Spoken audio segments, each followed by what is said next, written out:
Hey brothers and sisters, Brother Jacob here. I love you, I hope you're well, and today I want to talk about fasting. See, because on the Sermon on the Mount, when Jesus was talking to the multitudes, he said, when you give to the needy, when you pray, when you fast, like he was expecting us to do these things, like we should already be doing these things. Not if you would like to pray, it might be a good idea when you're giving to the needy. But when you fast, as if we should already be fasting, but now when we do it, this is how we do it. Now, what Jesus said is we shouldn't be like the hypocrites and let other people know that we're fasting. Anoint your head with oil, wash yourself, don't walk around looking glum and gloomy, but just get on with it, But what is the purpose of fasting? Why should we fast? In the Old Testament, God gave it to us that we give up our meal and give it to the poor. We say, I've got plenty of food, I don't need it, I'm going to give it up, I'll share my meal with the poor person. And God sees that and he'll bless you, he honours that. He sees that you're loving God and you're loving your neighbour and you're looking after somebody, That's a good thing. But there's also other aspects of fasting. Now, a few months ago, I didn't fast. And the Holy Spirit kept pushing me.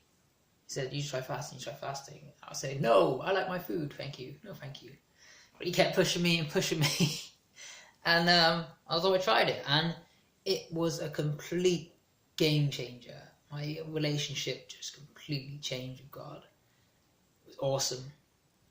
Now, my whole walk with God, I have never gone about a week without seeing a sign or something from God, a confirmation, a sign, a little nudge, a directive, a direction, a word, something. I haven't gone a week without that. But since I started fasting, I haven't gone a day without something from God. And so I started out. I just missed one meal a day out of a week. I just did that. You'll work your way up to it. You can't just dive straight in. Missed that just one meal a week, and then it was 2 meals a week. 2 days, 1 meal a week, and then it was missed two meals out of 2 days. I'll still drink water, and then next time it was, alright, I'll just do 3 meals, no water. And God revealed just so much to me. He started telling me plans, giving me anointings and things like that. And I started hearing His voice more clearly, and it increases our faith. And so you just know when God's telling you something. Sometimes you're like, was that God? Was that not God? Should I do that? Should I not do it? But when you fast, it gives you that faith that you can go, God wants me to do that, I'm doing that. And you just know it,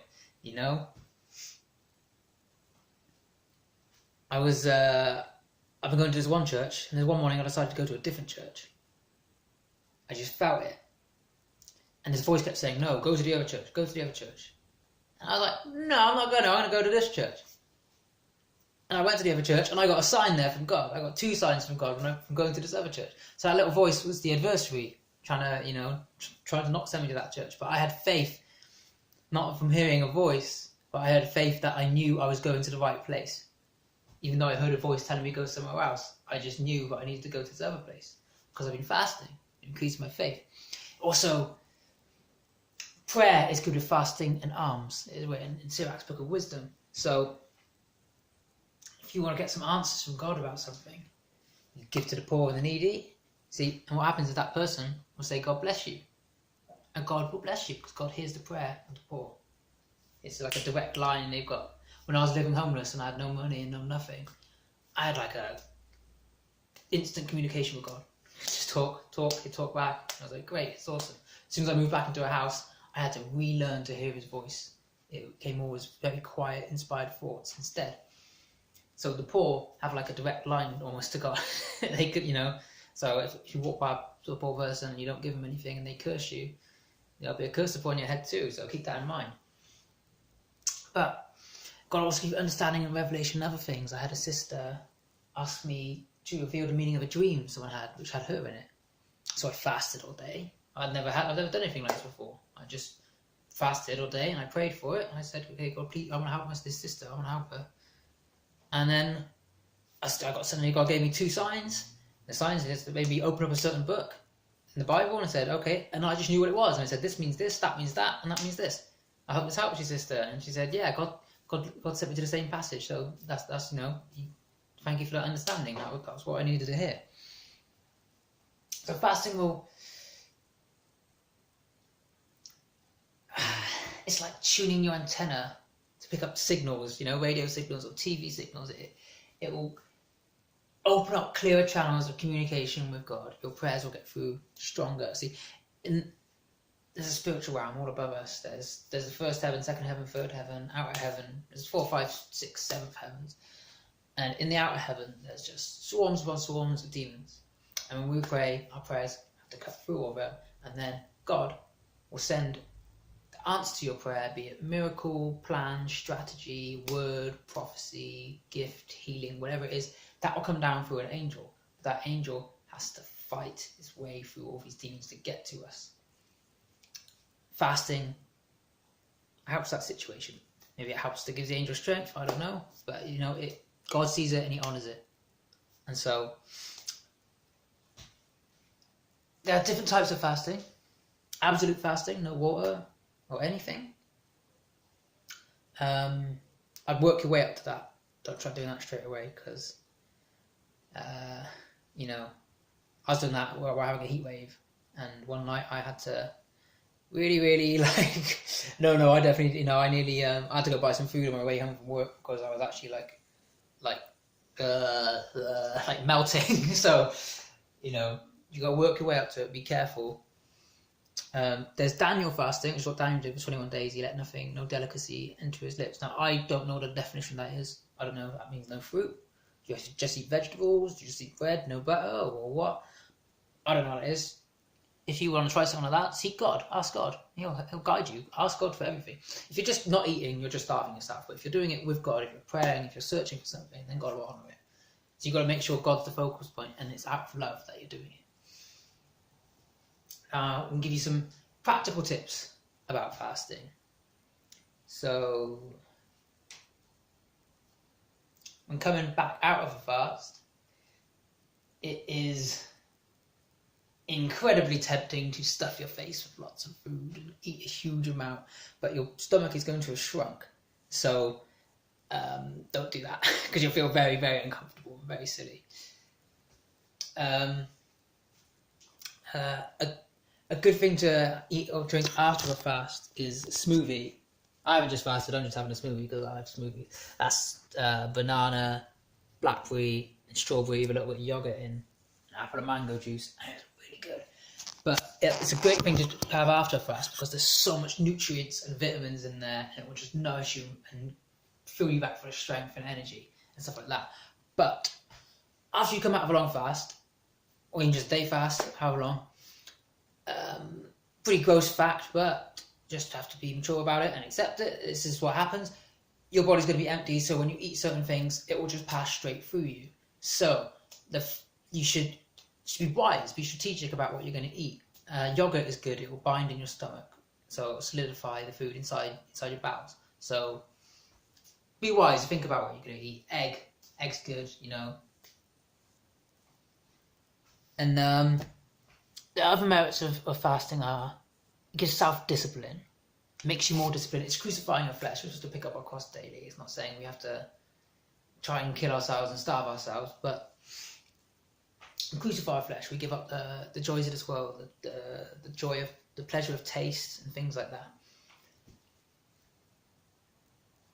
And it'll give you self-control in other areas of your life. If you're having problems watching women when they walk past, and your eyes keep going to them, start fasting, and you'll get that discipline, and that discipline will spread out into other areas of your life. And you'll become a mighty warrior. You'll conquer everything with God's strength, with God's help, because He'll honour it. God honours what we do for Him. He always does. Alright, so I hope this has blessed you in some way. I'd really encourage you to try it out. Start off slow, 1 day a week, then 2 days a week, just a couple meals. Maybe it's better to eat breakfast and not have the other 2 meals to set you up for days, you have some energy until you can do it. But the thing is, I cycle to work every day. And you would think, oh, how are you going to do that? But I used to think, no, I have to have a Weetabix and banana in the morning so I can have my energy to get to work. Otherwise, I won't be able to make it. But it's not true. There's a lot of people are put off by it. But I cycle to work, I cycle back, and I can go 24 hours with no food, no water, and I'm fine. And because you discipline the mind so much as well, right? Because your stomach's going to be going, I want some food, and you're going to be, and if you can crush that and quell that, and you're thinking about God, it builds that. It helps you focus more on God when you have food as well. Because if you've got a distraction constantly, something that's constantly trying to distract you, and you're going, no, I'm thinking about God, I'm thinking about getting some wisdom, getting some understanding, getting some revelation. You're constantly going for that, or this thing's trying to drag you down. Like, no, come on, think about the flesh, think about me. I want some food, and you're going, no, I'm reaching up to God. When you haven't got that distraction there, pow, you're reaching up to God like super high. You're scraping the heavens. So that's another great way for fasting to help you. There's lots of benefits. I probably haven't even given you all of them. There's probably plenty more. There's health benefits to it as well. But really, it gives you discipline. We're disciples. Discipline is kind of our thing. We have to, it's what we have to be. It's what we have to do. It's what we've got to live. It's how we walk. So deny your flesh. Try it. Deny your flesh and say, I go to work and I bring my Bible in to work. And everyone goes out to lunch and I pull out my Bible instead. I say, this is my daily bread. This is what's going to sustain me. This is what's going to keep me. This is what I'm going to feed on. I'm not going to gulp it down.